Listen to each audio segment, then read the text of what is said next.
Can y'all see the slide?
El Distrito de Salud de Rappahannock se enorgullece en formar parte de esta iniciativa.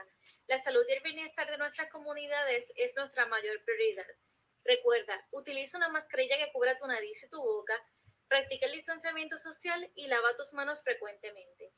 Si tienes dudas o preguntas, sintonízanos este próximo jueves 17 de diciembre a las 7 de la noche por Facebook Live.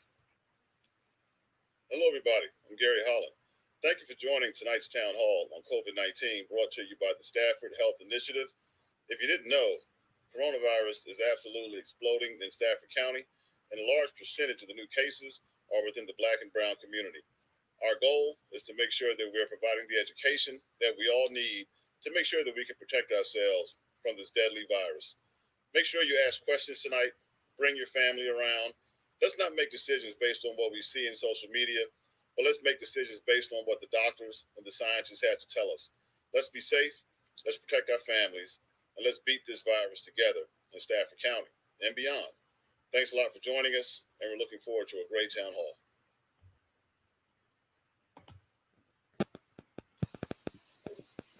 Hello, everyone. Hi, this is Gary Holland again, welcoming you all to the town hall tonight, brought to you by the Stafford Health Initiative.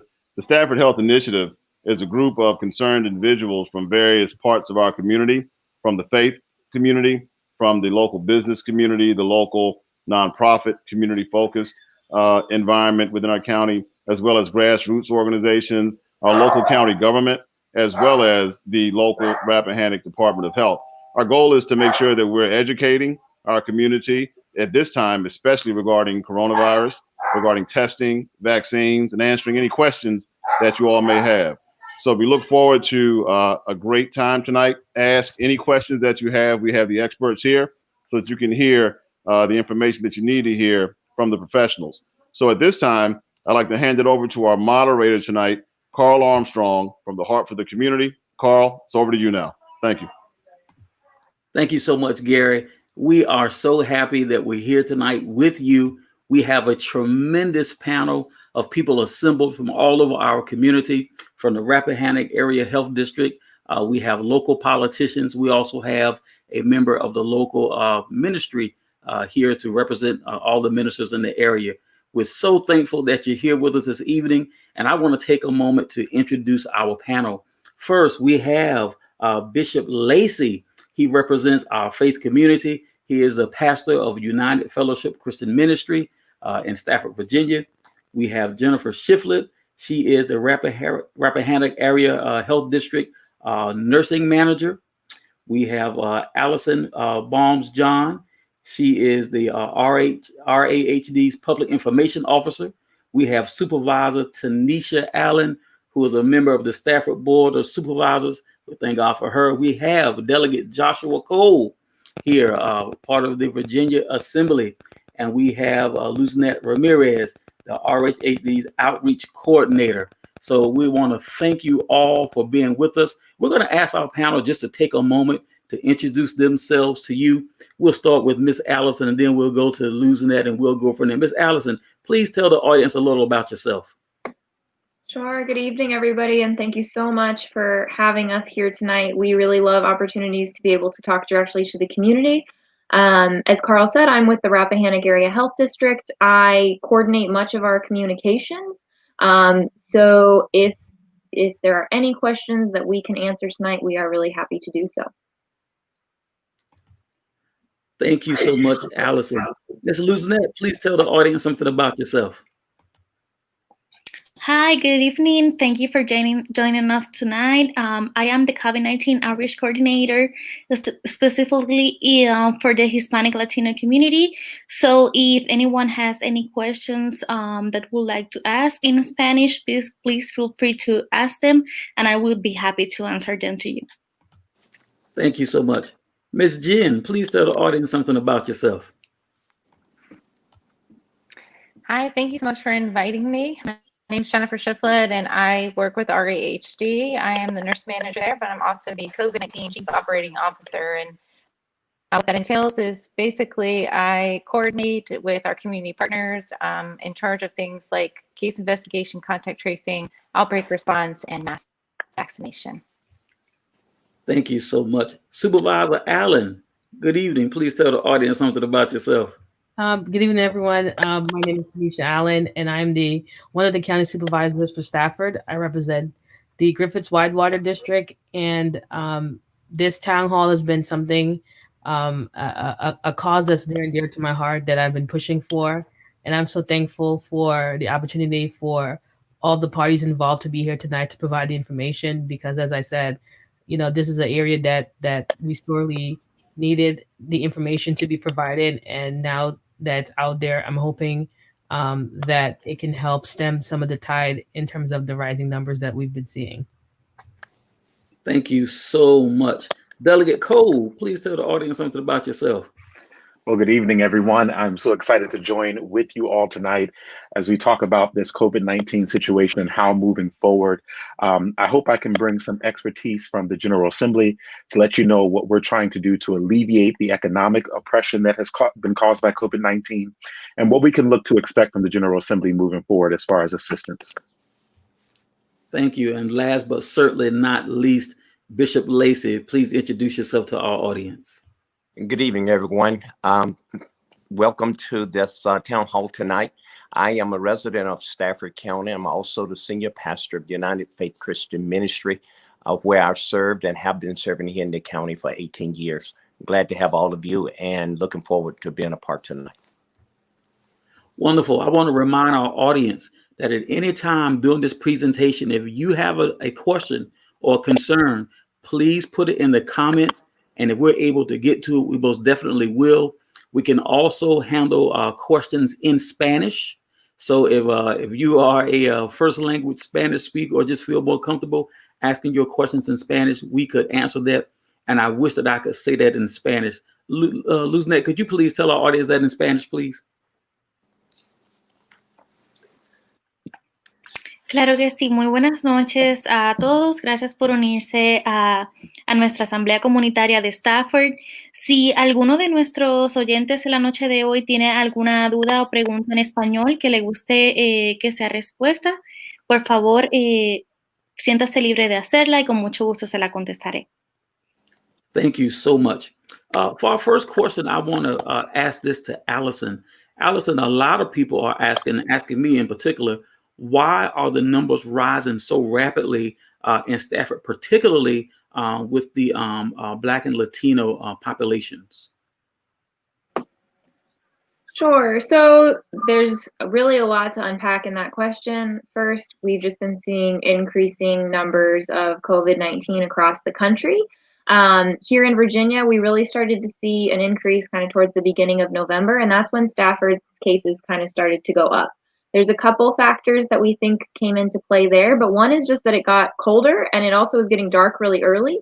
So those times when we might have been socializing and seeing friends or family, we might have at one point been able to do that outside since we had such a beautiful October, and then we had to move inside and the air circulation just isn't as good, which makes it so that if someone is infected with COVID-19, it can spread really rapidly to someone else.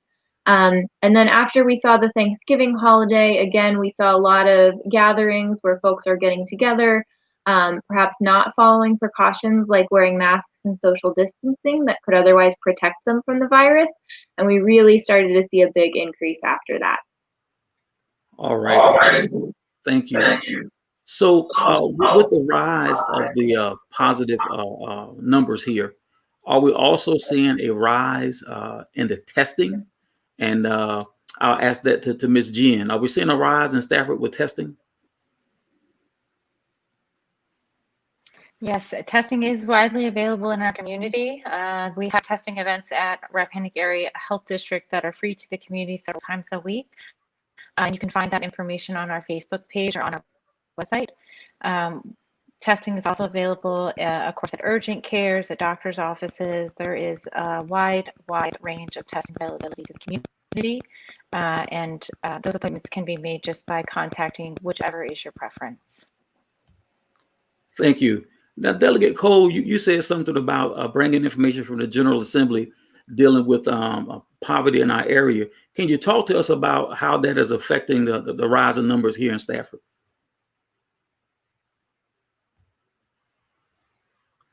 I had some trouble trying to unmute myself, but there we go. One of the things that I think is so key that we have seen, because of everything that's been going on with COVID, you have a lot of people who are now dealing or will be facing evictions. Evictions have started. When we had our special session, we attempted to put in an eviction moratorium. But what we ended up doing was creating the rent and mortgage protection program. So if there are people who are watching this today and you're struggling to pay your rent or struggling to pay your mortgage, there is a program through the state that you can apply for, the Rent Protection and Mortgage Program. And I'll send that information over to you so that you can put that on the screen and share that link. But also, if you are a small business owner, there were some business owners in the city of Fredericksburg and in Stafford who applied to the Rebuild Virginia grant. The state government is trying our best so we can get this money out to the necessary parties to make sure that their businesses are protected. We do want to make sure that our small businesses are protected. And it's very, very key because as these numbers are rising, you're going to see a lot of workers, their numbers are going to rise there as well. And these businesses have to be protected so they continue to provide the services that we so desperately need in the community. Wonderful. Supervisor Allen, as we see these numbers increase in Stafford, what can we expect to see out of the Board of Supervisors? Well, I know for us, we usually take much of our cue from the health department, as well from the General Assembly. But I know as it relates to what we on the board have done, speaking to what Delegate Cole had just said, we had given I might be off a little bit, but $500,000 to United Way to help offset some of that financial burden that a lot of families have endured because of COVID. And we've utilized that money from the CARES Act. We suspect when there's a second round of funding that we'll also allocate more money towards that because there is a great need for that in Stafford. We have starting this week to help stem some of that, the flow into our county buildings. As of December 21st until January 15th, we will be restricting in-person county business. So anyone that needs to do business, they can still do it through the phone or online, as a mechanism to help mitigate the constant flow of people in and out of the county, the many buildings the county has.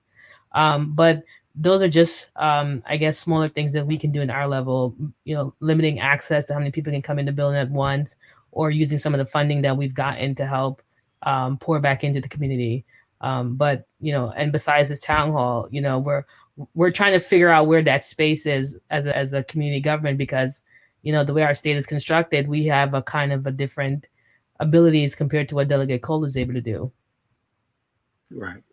Thank you so much. And Bishop Lacey, speaking as a man of faith, I'm sure the fact that the numbers are going up, I'm sure you're seeing things, you're fielding questions. What kind of leadership or guidance would you give people as they come to you for guidance about what's going on in our community concerning these COVID numbers? We are encouraging people to follow the CDC guidelines, certainly social distancing, wearing the mask, washing the hand, all the above. And we're trying to encourage them to be a part of the solution, and as well as partnering with our local pastors as well and other leaders in the community to help push the information out that people can feel comfortable in following the requests that the governor is making. Thank you so much. Well, everybody is so concerned about vaccinations. We're hearing all these things on the news. We know that the Pfizer vaccine is available, and the Moderna, I believe, that's soon to come. But many people want to know, can they trust the vaccine? And that's the first question I want to ask to one of our members of the health department. So whoever wants to take this question, the public wants to know, can we trust the vaccine? What would you tell them? Sure. I think that that's a really great question. And I really appreciate that everybody is trying to make an informed decision about this, because I think that that is really important. What we have seen with these vaccines is, COVID's been with us for about a year, and that is pretty fast for a vaccine to be developed. What we have learned, at least since I've been doing some of my own research, is that these vaccines, a lot of the steps that were skipped with them or that were really fast-tracked were steps to actually get the funding to research the vaccine. The government was able to provide that money to these researchers to begin looking into that vaccine right away. And so to me, that's really helpful to know, like, what pieces were kind of fast-tracked for this. The vaccines themselves went through all the normal clinical trials that any other vaccine would be going through, and they've been found to be very effective. So about 95% effectiveness in preventing COVID-19. That is really reassuring when we're talking about a really serious virus that can spread from person to person. So I know, just speaking from my own personal experience, I was somebody who was unsure a few months ago and wanted to do some more research. As I've seen more and more of this research coming out, I am feeling really confident in the vaccine, and when it is my turn in our tiered system, I fully intend to get it. So we're happy to answer other questions about that, but that's just a little bit of background that I think is helpful for our local community to consider. Oh, Carl, I think you are muted. Thank you. My daughter just asked me today, she says, well, if someone has already had the COVID virus, do they still need to be vaccinated? And a lot of people are asking that. She brought it to my memory today. So what is the official answer for that? For people who've already been infected, do they still need a vaccination? That's a great question, and I'll give a little bit of answer, but Jen, if you want to chime in, please feel free to. So the short answer is yes. If you have had COVID before, we're still encouraging you to get the vaccine. We don't know that protection is long lasting, and we have seen cases where people can get COVID more than once. So because of that, regardless of if you've had it in the past, we're encouraging that you consider getting it again. Jen, do you want to give any more detail or background there? Sure. So that's a pretty comprehensive answer, Allison. The only thing that I'll add is that the CDC and VDH do offer some guidance that if you've had an active infection within the last 90 days, that you can defer your vaccination until after that 90 days. But it really is just a chance for your body to heal from that COVID infection and ensure that you are ready and healthy enough to go ahead and receive it. Depending on someone's immune system and how strong they are, they may be ready to receive that vaccine before that 90 days. But the CDC VDH recommendation right now is that you can defer 90 days from a positive test.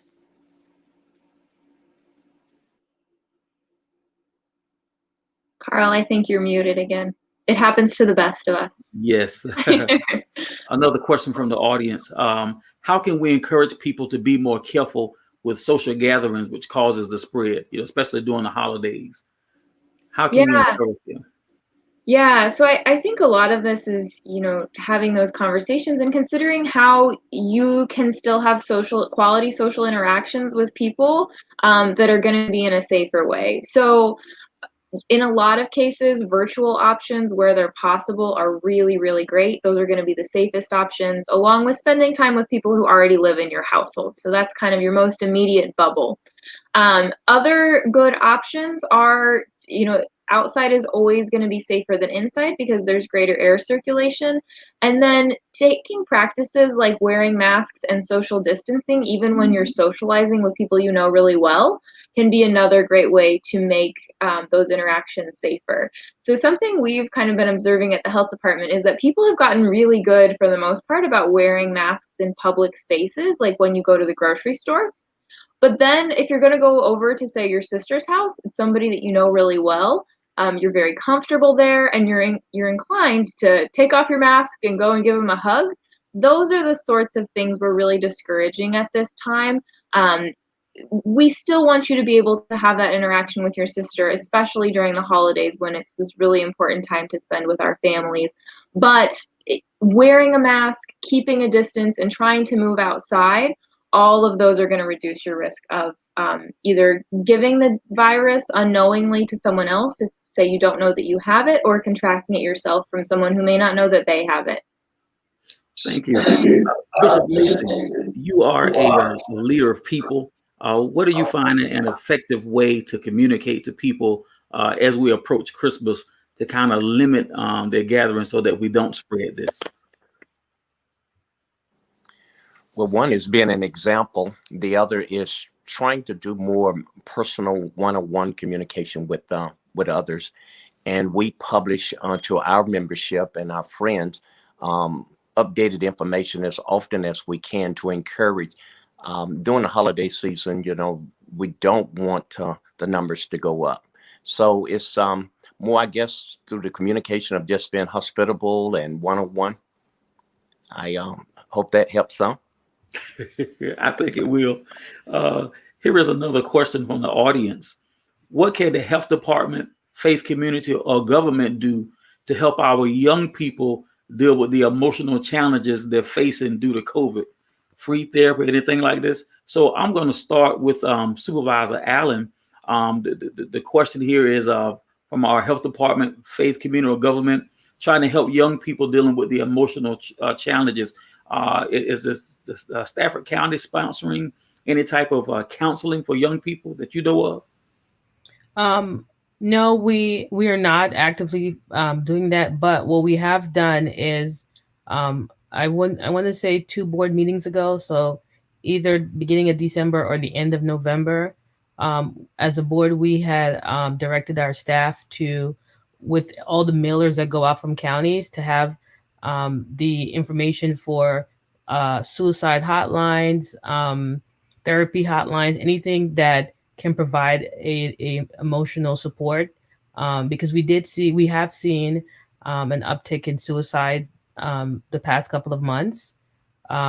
It became a regular occurrence in terms of our notification, and so as a board, we took action in trying to provide the information to people on, for example, for family members, what are some of the signs of depression, or, for kids, if you don't want to talk to your parents, you can contact this number. So as a county, that is probably the most we were able to do, because, like everyone else, our budget was also constrained by COVID. So getting that extra funding to be able to fund something like that is not something that we currently have in the budget, but we're hoping that maybe the schools can become the mode to get that service done, because they're able to get a little bit more funding from the state and for the federal government, which I suspect would have to be the arms that fund something like that, because on the county level, we just don't have the means to do that.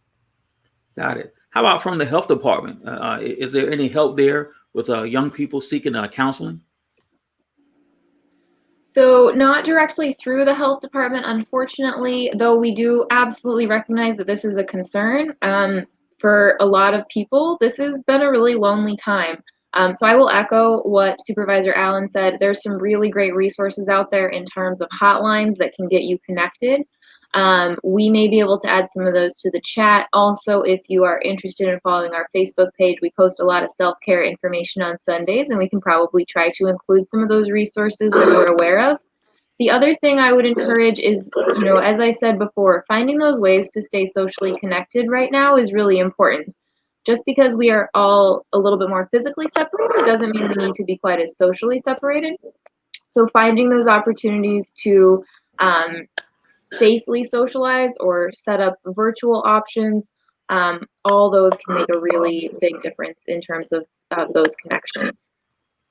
All right, one question I'm getting is, if we're getting vaccinated, why do we still need to wear masks? And I'm going to ask somebody from the health department to ask that one. What is the guidance for continuing to wear a mask after vaccination? So I'm smiling because Jen knows I'm going to try to flip that one to her. Jen, are you comfortable taking that one?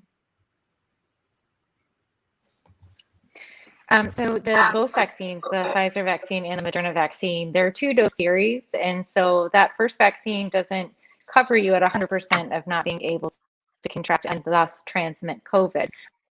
Once everyone has been vaccinated, largely as a general population, then there will be more data out there about what the transmission rates are and evaluation on whether or not masks still need to be continued to be used.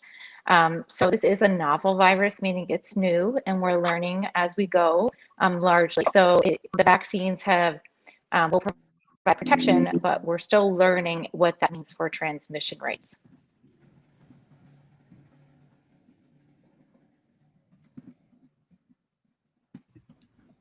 I'm muted again, sorry. There's a lot of concerns about the vaccine. People are asking, what's the difference between the Moderna vaccine and the Pfizer vaccine? Can someone answer that? Sure, we can take that one on. So they are similar vaccines in some ways. They're both what's known as messenger RNA vaccines, which I will let Jen speak to in just a second if she would like. But that's kind of the mechanism that the vaccine is going to create antibodies in your body that will protect you against the virus. So they are similar in those ways. There are some differences just logistically that the health department is working through. So one of those is that the Pfizer vaccine is 2 shots and they need to be 21 days apart, and the Moderna vaccine will involve 2 shots and those need to be 28 days apart. So it'll just be, as people are getting these vaccines, you need to make sure that you get the same vaccine the second time and at the appropriate time. There's some other differences in terms of how these need to be stored. You may have heard that some of these need to be stored at ultra cold temperatures. That's the Pfizer vaccine. It needs to be kept at 70 degrees below zero. So we at the health department have been working to make sure that we have those ultra cold freezers so that we can handle these vaccines as they're being transported and actually being administered to those who are eligible for them at this time, and eventually the general public.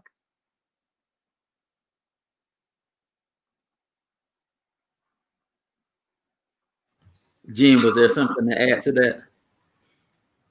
No, Allison did a great job. So well done. Yep. All right. So I want to ask Delegate Cole, being a delegate in Richmond, I'm sure that these rising numbers are troublesome to our representatives. We've seen our governor be so concerned about it. What is the state saying? What is the major concern? What can we do other than what we're doing now to be a voice and to just try to help this situation get a little better? Yeah, absolutely. And I think we've heard from the health department and everyone say, practice social distancing. If you all remember over the summer when the governor and the first lady contracted COVID, I was actually with the first lady the day before she found out. And we were touring a few schools here in the city of Fredericksburg. I never contracted COVID because we both had our masks on, and no one who was with her that day contracted the virus either. And so it's very, very important, even as Allison and some of those have stated, that even when you go to family members' house, just be conscientious of your decisions. Be careful of what you're going to do. Be careful of where you're going, but also make sure you share with your family members and your friends the importance of doing this. I've known upwards to about 15 pastors we've lost this year due to COVID-19, and about roughly 8 family members of mine who contracted COVID. They all survived, but they all have told their stories. We know Supervisor Tinesha Allen has shared her story. And so we have to make sure that we're sharing with those who are close with us the importance of protecting each other, the importance of remaining socially distanced, the importance of wearing masks, because sometimes, we don't listen to what we see on the news. Sometimes we don't listen to what we see on social media, but it's the stories of your friends and family members that have been directly impacted that you'll listen to. And we saw Governor Chris Christie come out with a video just a few days ago, encouraging everyone to wear masks. And so it's really important that you use your voices to bring awareness to the situation. Thank you. We hear so much, and I've heard, I'm sure maybe you hear it in your family. Well, we're family, we don't have to mask around each other. I'm not talking about family living in the same household. I'm talking about when, these holiday times they want to visit. And oftentimes people saying this have not spent any time in medical school, but I'm sure that's a very common thing that you hear. So from the health department, I want to know, what are you telling people as when they come to you with these things like that? How do you encourage them? Listen, we need for you to mask and as much as possible stay away from people that you do not have to be around. How do you communicate that? Yeah, that's a great question. I think that a lot of it is how we think about the reasons that we're taking these actions, and know that things like masks, we wear masks to protect ourselves, but also to protect those around us. I think that for most of us, one of the worst things we can possibly think of is if we unknowingly had this virus, because not everyone experiences symptoms, and if we gave it to one of our relatives who became really, really sick. I think that when we think about this in those terms, that can be a really big motivation. I also, to bounce off of what Delegate Cole was saying, I think that the more we can kind of model these actions, the more that those around us are going to continue to do them. So, you know, we tend to do similar things to what those around us are doing. So if we're modeling that we need to take this seriously and protect one another, I think that that does really start to spread throughout the community. You're muted. You think I learned, right? One of the things that people are asking as far as the spread, once they know that they have been around someone who is positive, maybe a coworker, a friend, a family member, what is the timeline that they should be tested? And I'm certain that you're going to tell me that they absolutely need to be tested, right? One of you could take that from the health department. That's actually a great question, and it's a question that we receive all the time, because people will find out that they've been exposed and they want to get tested right away. And what we actually recommend is that they wait about 5 to 7 days.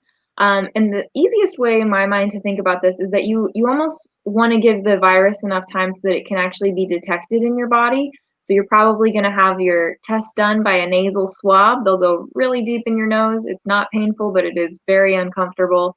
And we want to, the virus needs to be at a level that it can actually be picked up by that test. So 5 to 7 days after you've been exposed is really important.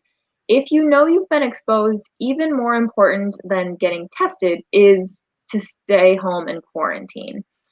So if you were in really close contact with someone who has COVID-19, either while they had symptoms or in the 2 days before they had symptoms, we're going to ask that you quarantine at home for 14 days. So this means that you're staying at home, you're really closely monitoring your symptoms, and if you do start to experience any symptoms, we would encourage you to get tested at that point. Okay, so if someone in the house is sick and they have COVID-like symptoms, but maybe they don't know for sure that it's COVID, should you be thinking about quarantine? What should a family member do in that situation? Yeah, that's a great question.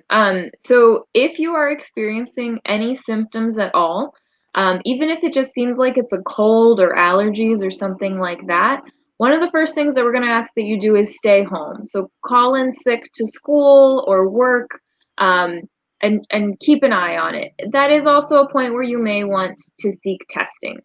If someone in your household has tested positive for COVID-19, we would ask that everyone in that household is quarantining, because it's relatively likely that they may go on to develop COVID-19.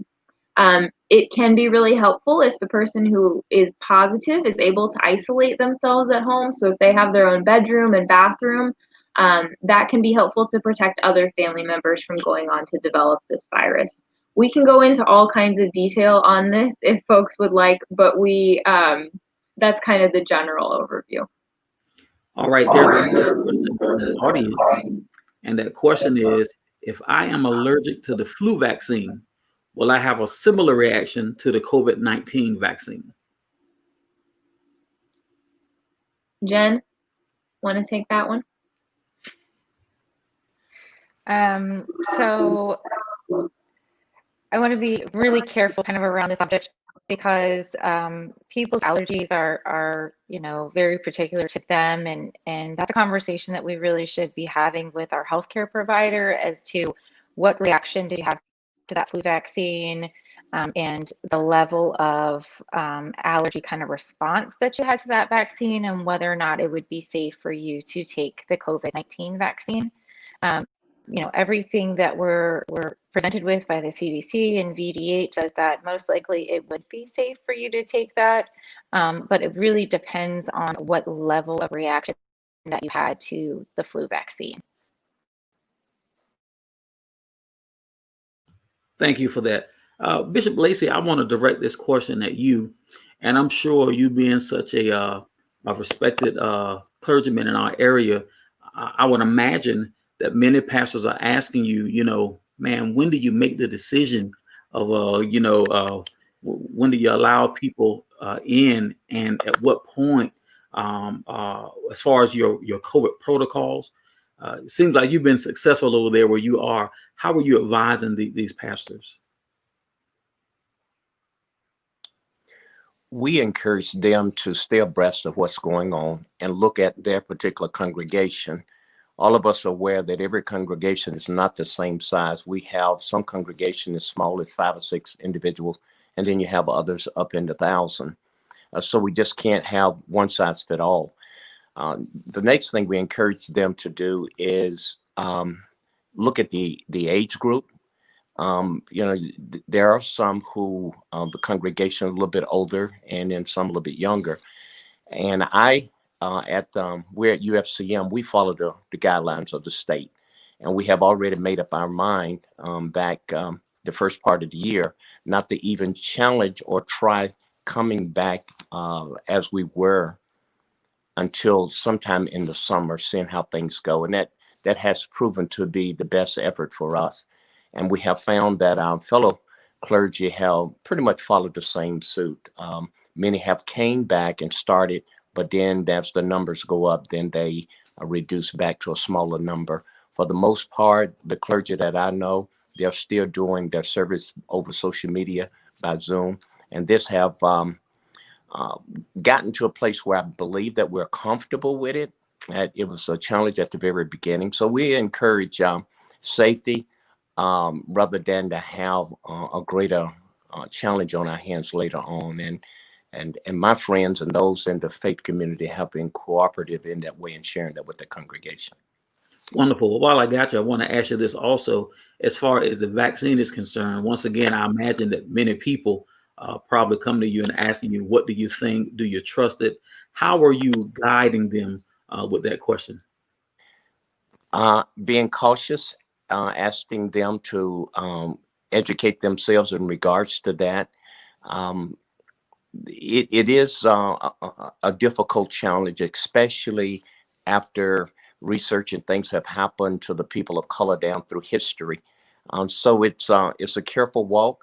However, we are asking them to understand the safety behind it and the purpose behind it. And they have to make up their mind to do what's right, that the people in general can be safe in regards to this. But it is a delicate path that we're on right now, and trying to get the community of color to understand that there's still fear and apprehension behind a lot of this. And, it's a day-by-day process. Thank you. And Delegate Cole, I want to come right to you when it comes to that. Of course, at the state level, I could imagine that you guys are hearing from faith leaders as far as what they should and should not do. And also when it comes to the vaccinations, I'm sure that the communities of color, the community as a whole, but the communities of color are probably asking you questions. How are you handling that? Yeah, I think that's first key to state that, as Bishop has stated, number one, churches have not closed down. Depending on how large the churches are, there have been ramifications. We've even seen churches have drive-in services.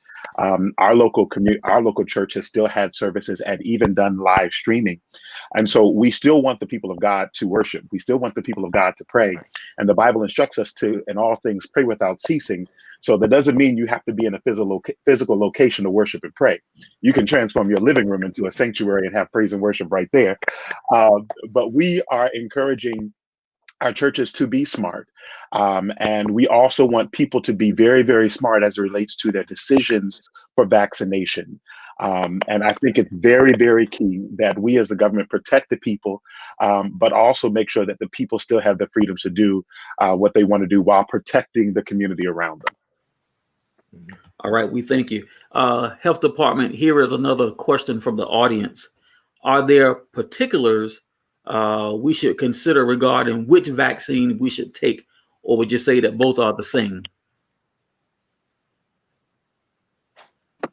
Well, again, I may have to turn to my vaccine expert friend here, Jen, but at this point, I do not know of those particulars. Generally, what we advise with this kind of decision is to involve your healthcare provider in that. So I would expect that that will be our guidance down the line. But Jen, if there's anything that you want to chime into that. No, I think that's a sound guidance for the community is to participate in your healthcare decisions and engage with your healthcare provider when determining whether or not you choose to take the vaccine. We're learning more about the Moderna vaccine as it is still pending FDA approval.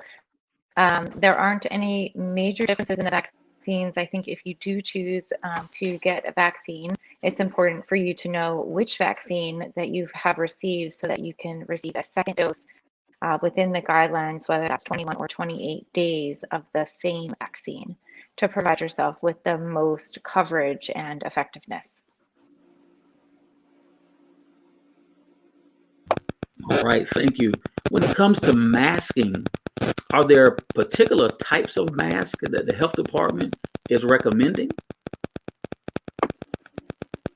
Yes, and I am getting some feedback on mine. I'm not sure if that's everybody. Oh, it stopped. So yes, there are certain masks that we're recommending, but there really are multiple kinds that can work really well. So what we're generally looking is for at least 2 layers of fabric if you're using a cloth mask. A tighter weave of that fabric is better. We really want this mask to be able to keep your respiratory droplets to yourself. That's the goal. So one trick I've heard is if you hold up your mask to a light, if you can see through it, you might want to either add another layer of filter or look for a mask with a little bit tighter weave. But cloth masks are perfectly acceptable. The disposable masks that look kind of like surgical masks, like you might see at the doctor's office, those are a good option as well. But we want it to fit pretty snugly to your face. It doesn't need to hurt your ears or be digging into your skin, but we don't want it to be too loose. And one other factor we want to consider is after each day, if you're wearing a cloth mask, you want to wash that mask. If you can throw it in the dryer, that's great as well. And those disposable masks really should be disposed of after each use. All right, thank you. And here's the $64,000 question. It's Christmas time. We all have COVID fatigue. We're sick and tired of being sick and tired. We miss mama, daddy. Thanksgiving, you told us to stay put so we couldn't get grandma's dressing. And now Christmas is coming and Aunt Lucy got them chitlins and collard greens we be trying to get to. So is it safe to visit our loved ones during this Christmas time? Sure, that is the $1 million question. And I am not going to be the person who is telling anyone that they need to cancel any celebrations altogether, but I am going to be the person who's really encouraging folks to find safe ways to celebrate this year. So that includes celebrations with people who are within your own household, virtual options, again, also really great. Dropping off gifts or food for loved ones. I know my family recently we all baked cookies together. We were just over Zoom and all in our different places. And so finding those ways that you can celebrate safely this year will help to ensure that everyone stays healthy so that we can return to more normal celebrations next year. All right. Many people want to know, is it possible to catch COVID-19 after you have been vaccinated? That is a big, big question. Can somebody answer that? So there is a small chance. It is possible. This vaccine is very effective for a vaccine. So no vaccine is going to be perfect at preventing whatever illness it is trying to prevent. But both of these vaccines that we're talking about right now are 90 to 95% effective in preventing the spread of the virus. So those are really, really good numbers to hear. The other thing that does help to protect the community is the more people who get the vaccine, that's going to reduce the spread of the transmission where that virus is circulating around. So the more people that are getting it, the less likely it will be that you get the virus. even with that small 5 to 10% chance that you could. All right. We're going to start wrapping up here. There's already been one of our viewers who said you guys are doing an awesome job. They appreciate all of the information that you're putting out. So this has been awesome. Everybody has answered questions, I think, except Ms. Luznette. She's been so quiet over there. If I could ask a question in Spanish, I would, but that's not what you want to hear tonight. So what I want to do is I want to give every one of you a chance to give some closing comments. That may have been something that we did not get to that maybe you want to communicate. I want to give you an opportunity to do that. And I'm going to start with Bishop Lacey. If you would start us off, sir, with closing comments.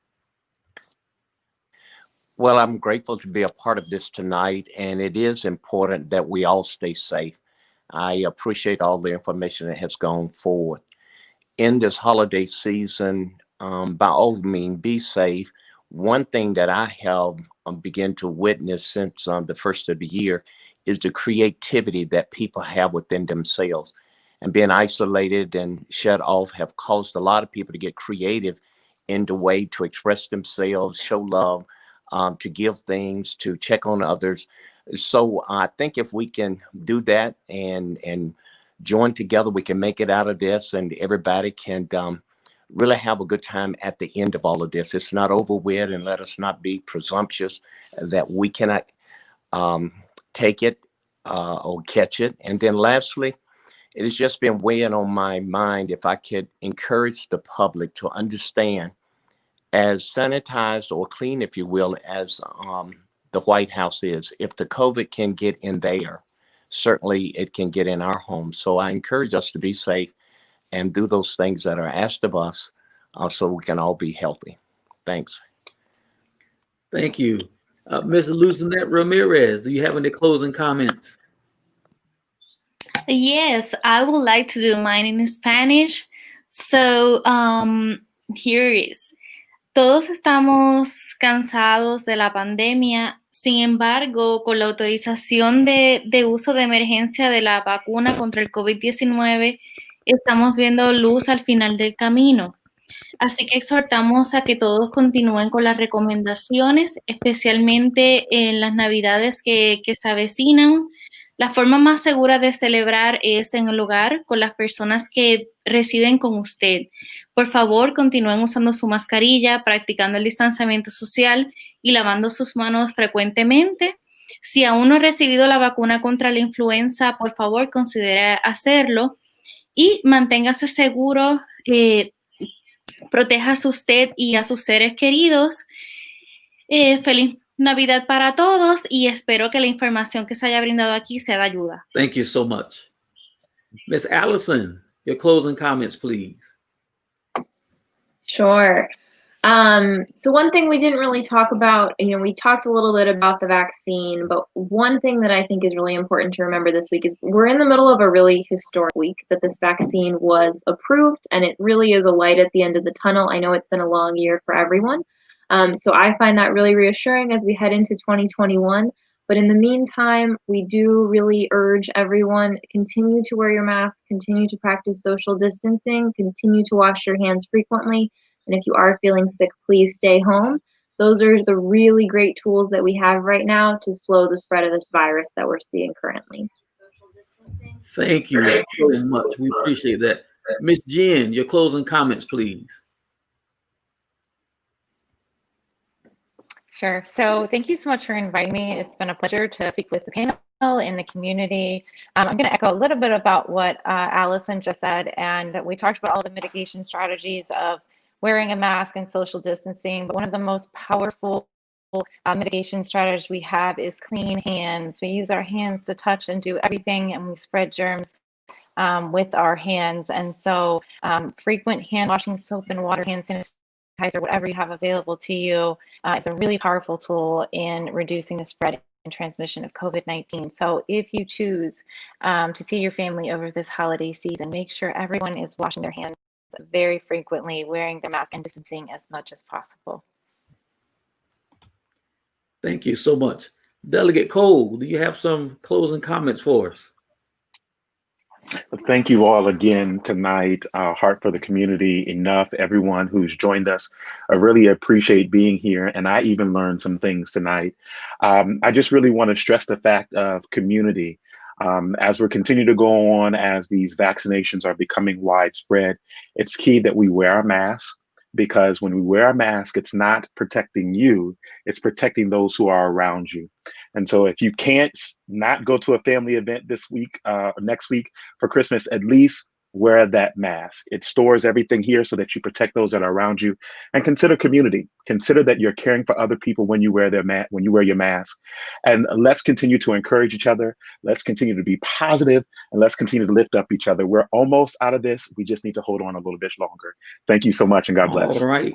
I'm not sure if Mr. Gary Holland is still there. If so, you there, Gary? Wonderful. You got any closing comments for us, sir? No, actually I do. I've been behind the scenes. There have been a number of watch parties started. So I've been going through the watch parties and sharing the questions. For those that had questions, and I know that there are many that have been on tonight that didn't have a chance to ask them, this has been recorded. It'll be available on various social media platforms, and I'm sure that the panelists will share this town hall on their own social media platforms. So you will be able to watch it back from the beginning. You have our names. If you have any questions at all, feel free to reach out to those of us that you know, whether it's Carl or me or Delegate Cole or one of the people from the Department of Health. Please ask questions. There are no bad questions, everybody. I was just speaking earlier today with a friend about the fact that I'm going to be very diligent with people entering our home and making sure that they wear masks. And these are family or very close family friends. It doesn't mean that I love them any less. It doesn't mean that I don't trust them. It doesn't mean that I don't believe that they're doing all that they can do to protect themselves. But as Bishop Lacey said, if this virus can enter the White House, they can enter any of our homes. So I encourage everyone to be diligent in love, and to focus on the fact that we're all just trying to protect each other so that we can make it to next Christmas together. So thanks for joining, everyone. We hope you learned a lot during this town hall, and we look forward to providing more information via the Stafford Health Initiative. Thanks, Carl. Thank you. And last but not least, our very own Supervisor Tinesha Allen. What are your final comments, my friend? I just want to say, thanks everyone for being here. The panel pretty much said everything, but I kind of have a unique perspective on the whole COVID thing from having dealt with it for a while. It's no joke, to having been in the hospital, since the summertime and seeing for myself the effects. I've seen patients. 1 week I had 3 patients that were waiting for a double lung transplant because COVID destroyed their lungs so much. I've seen patients try to commit suicide because even when they came out of ICU, their body was ravaged and they didn't want to continue anymore in a declined health state. So my closing comments would be, as everyone has said, the guidelines are not meant just for you to protect yourself against me and the community. It's also meant for me to protect myself against you, because no one knows how COVID is going to interact with you. You could be asymptomatic, or you can be mild, moderate, or severe. You don't know. And so instead of taking those chances and trying to find out, my friend was fine, but I'll be fine too. It doesn't work like that. I was very sick, but my husband didn't have any symptoms. My daughter didn't have any symptoms, and we all live in the same house. So I just encourage everyone to take this very seriously. Sacrificing a few holidays or a few celebrations right now, in my opinion, is not the end of the world. I'd rather sacrifice now so that next year I can be with those people that I really desperately want to see. So I just ask the community to consider your neighbors, consider your friends. Don't bring this virus into your home and then have to figure out how to deal with it. Be proactive, follow the guidelines. We're not asking you to do much more than basic public health. And as Allison has said before, with the vaccines being approved, it's a big step forward to hopefully finally, come next year, returning our lives to some sort of normalcy. But until then, I strongly encourage everyone to please wear a mask, sanitize, and wash your hands. And now wash your hands for 2 seconds. You have to wash your hands for 20 seconds. If you can't count 20 seconds, sing the happy birthday song. That's really an effective way to understand how well you've washed your hands. And so with that said, I want to thank everyone else for coming out tonight and paying attention and listening in. And, stay tuned for more information from us. Thank you so much. And if you don't mind, I'll take a moment to have some closing comments. I too, like Supervisor Allen, I work in healthcare. And other than my day job, I volunteer as a chaplain. So you can imagine, I see all kind of sickness and death. But there's something about what we see when it comes to COVID, especially with families not being able to come in and visit. It's not a pretty picture. Some will tell you this is not really that serious. There's a 99% survival rate, but you don't want to be that 1%. And of the 99% that survive, are you going to be one of those who have a good quality of life after your body is ravaged by this virus? You don't know how your body is going to handle it. Supervisor Allen just said she was very sick, but other members of her household were not. You don't know, and you don't want to know. I would very seriously advise against the herd immunity mentality. I think all of these health officials here will probably agree with me. That's not the way that we're going to do this. Let's not only be careful, let's be considerate. If we truly do love our neighbor, if we truly do love our family members, let's do what's good and right. This is not political. It is just the right thing to do. Let's take all the precautions that we can. An ounce of prevention is way better than that pound of cure. I can tell you that. So please, please, please do all you can to get yourself informed. As the conversation was going on tonight, I posted several links to the Rappahannock Area Health District, which is a part of the Virginia Department of Health.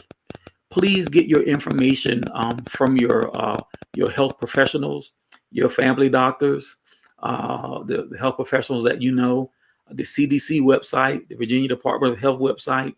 I would advise that you not trust the person who has not spent any time in medical school and has no certifications in any area of expertise. That is the blind leading the blind, and we don't want to do that.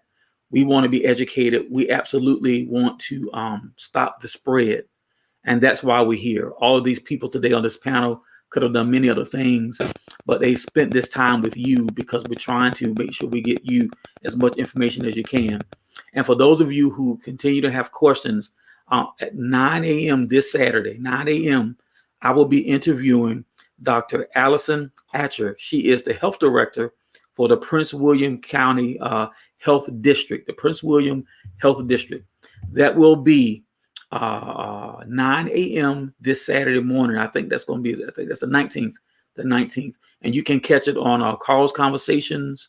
You can catch it on my personal Facebook page. You can also catch it on Heart for the Community Initiative. I will be broadcasting to all of those areas. So once again, audience, we thank you. You have been awesome.